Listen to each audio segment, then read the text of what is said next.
আমাদের সবসময় বলা হয় যে আরো বেশি শিখো, আরো বেশি কাজ করো, আরো বেশি গোল সেট করো। স্টোইক দর্শনের মতে এটা আসলে একটা ফাঁদ। কারণ আমরা যখন একসাথে 10টা কাজ করতে যাব তখন আমাদের শক্তিটা 10টা জায়গায় ভাগ হয়ে যাবে, আমরা কোনো কাজই সম্পূর্ণভাবে শেষ করতে পারবো না।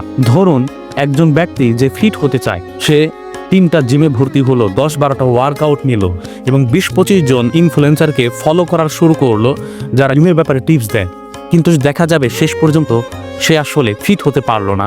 অপরদিকে একজন ব্যক্তি শুধুমাত্র একটা ওয়ার্কআউট প্ল্যান করলো এবং সে সেটা রেগুলারলি করতে থাকলো। রেগুলারলি করার ফলে সে দেখা যাবে যে সেই ব্যক্তিটা ফিট হয়ে গেছে, কারণ সে শুধুমাত্র একটা কাজই করেছে, একজনকে অনুসরণ করেছে। আমরা যখন একসাথে 10টা কাজ করতে যাব তখন আমরা কোনো কাজই সম্পূর্ণভাবে শেষ করতে পারবো না।